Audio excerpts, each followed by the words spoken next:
Good morning. Beautiful spring morning. As you can see, it looked like it kind of rained last night, which no surprise there. There's like a 15% chance it's going to rain today, but besides these clouds right here, it's looking pretty beautiful.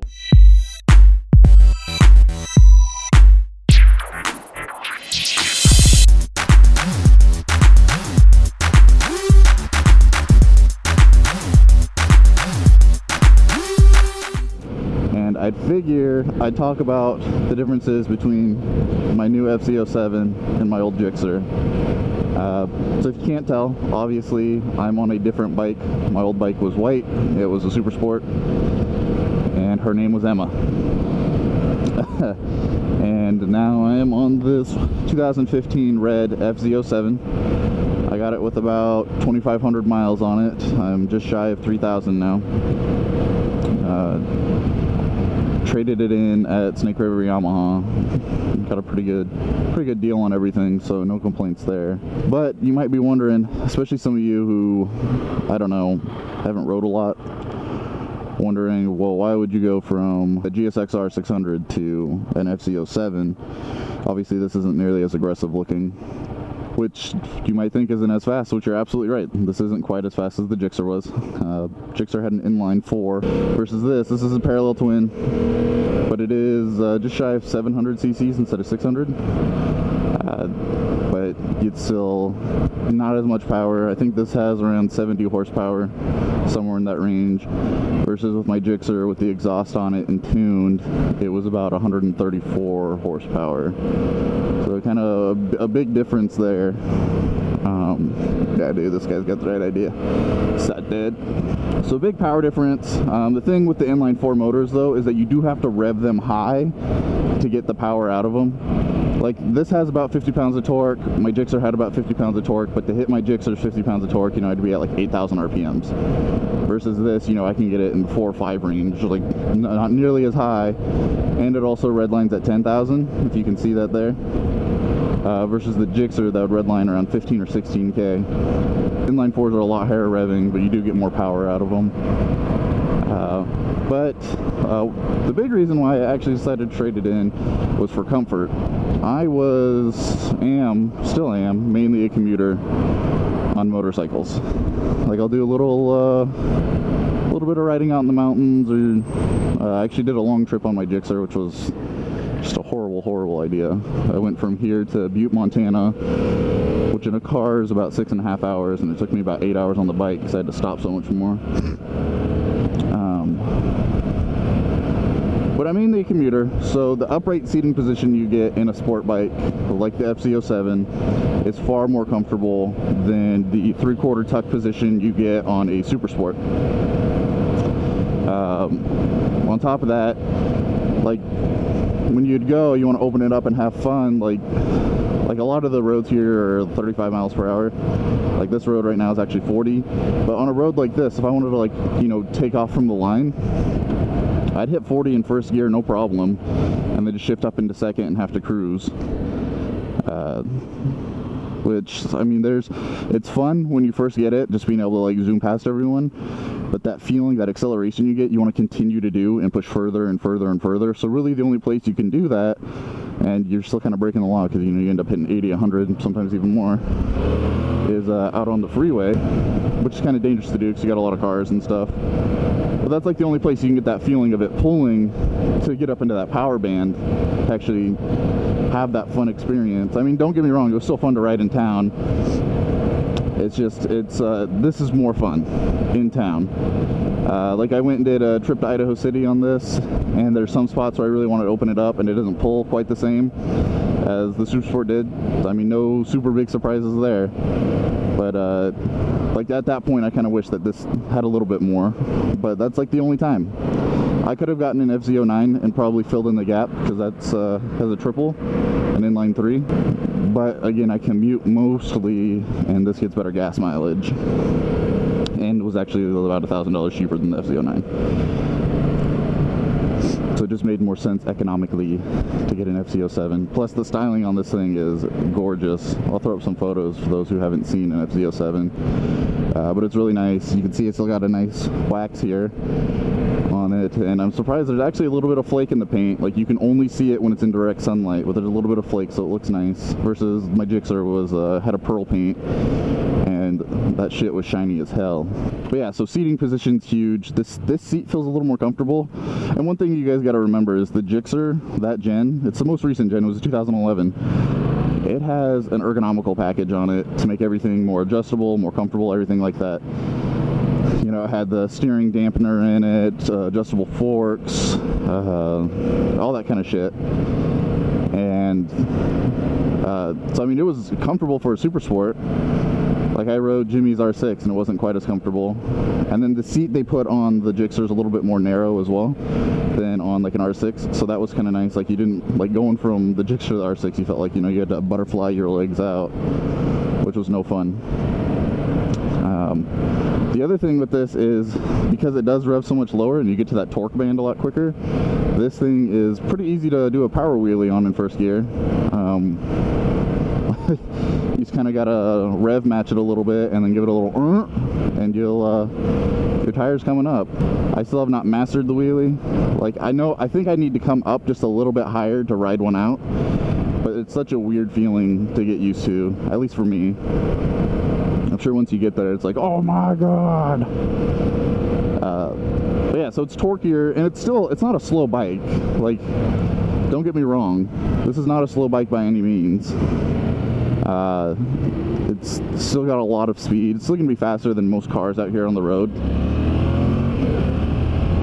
I mean, hell, my Ninja 300 was still faster than most cars out on the road. But yeah, so it's a naked bike. So as you can see, I have no windscreen. I really have nothing out in front of me except for the road. Single headlight, which I really like, so that way at night and stuff, like, I don't know, I like the single headlight design rather than the dual headlight, to where they're not both running at the same time. Unless, you know, you do a conversion or something for the high beam, low beam. It's extremely comfortable.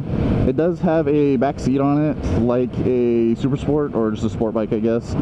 It's not one single seat like the FZ09, so it definitely has some good styling there.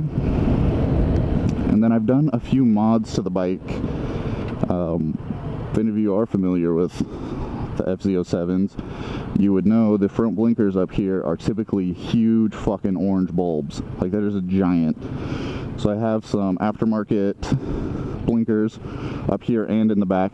And in the back I also did a fender eliminator kit, the Yoshimura one, to make it look a lot nicer and more cleaned up back there, tidy it up. Oh, okay, guy. That's not really how it works, but you do you. I've got shorty levers on here. I don't know if I'm getting that on camera, but I got some shorty levers on here.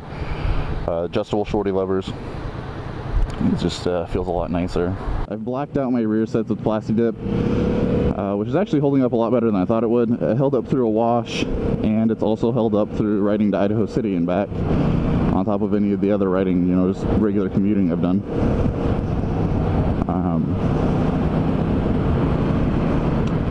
Done that. I feel like there's something else. Oh, I replaced the flasher relay, so you know it flashes right. Things I want to do, I want to get a new exhaust on that. That's like next on my list, a new exhaust on here, because it is so quiet. And I don't have any videos up of my Gsxr when I had an exhaust on it, but I did an M4 MotoGP style shorty pipe on it, and it had a nice low grumble, and it changed the sound quite a bit. But even the stock exhaust on the Gsxr sounded pretty decent. I mean, it's an inline-4 motor, so it makes a better noise. But this parallel twin is so quiet, and it has a huge catalytic converter on it. Like, it's big. It looks like a cancerous tumor that I need to remove. But I'm looking at the Akrapovic exhaust for the FZ07. It's the carbon one, not the titanium one.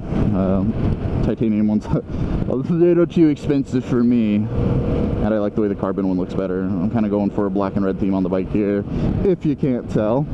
But I want to do that. That's definitely like next on the list. Some cheap things, like probably some red and black hand grips here. These ones aren't bad.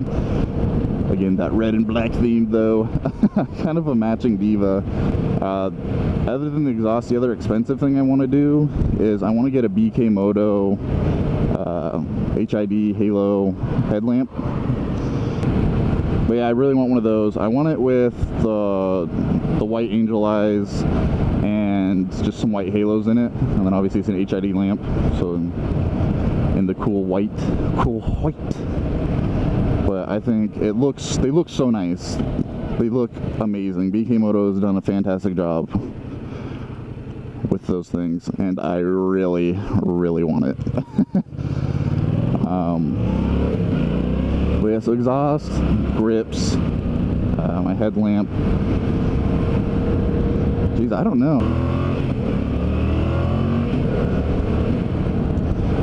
Mr. Sweeper, cleaning up the streets, one dirt bag at a time. So yeah, I got the FC07, got it from Snake River Yamaha. I traded my Gsxr in there. That's actually where I bought my Gsxr as well. So since I came back to them, they gave me a really good deal on everything. But I love this bike. Like, again, we took it up to Idaho City. It corners well. I didn't push too hard, especially on the way there, because here, instead of like salting roads and shit, they sand them. They'll put sand down instead of salt, to where you get traction on the ice rather than melting the ice away. The problem with that is, though, for riders like me, is when you go on the highway of going that far to Idaho City, is that there's still sand on the roads, or possibly ice. We took it kind of easy going there. Not too easy, but easier. Like, we could kind of tell as we were going. We did see a little bit of snow, like on the side of the roads, like some snow heaves and stuff, but there wasn't any on the road. But yeah, so the bike corners really well. I've done that ride on my Gsxr. I did that ride once on my Gsxr, and I did it with a local group here called the 208 Riders. And they're just like a super sport enthusiasts, like just some people who go out and ride. Which, unfortunately, I'd still go ride with them on this. Like, I don't give a fuck. Probably wouldn't be able to keep up, but like, it was fun. But I did that ride, and holy shit, fastest I've ever done corners and anything like that. But yeah, holy shit, that was a thrill. We got another red bike over here. Gonna give him a good old wait. Dude, he's just like me, but he's wearing all black gear. He's got the mid visor. R6, look at that, he's got fucking halos in it. That guy is me! It's a doppelganger! I also got a bike like this because I don't ride with Jimmy anymore. Jimmy, unfortunately, wrecked his R6, and so he doesn't ride anymore. But so I'm riding with new people, which, depending on how I throw videos up, you may have already seen the Idaho City ride, and you've seen I ride with Nick and Josh. Neither of them have super sports. Josh has a sporty cruiser, Vulcan S 2015, and Nick has a 1980 Kawasaki something Z250. I don't really remember what it is. So I'm riding with them now, and it would be even less fun doing the commuting rides and stuff on my Gsxr with them. Because that bike, it's like they just don't want to go slow.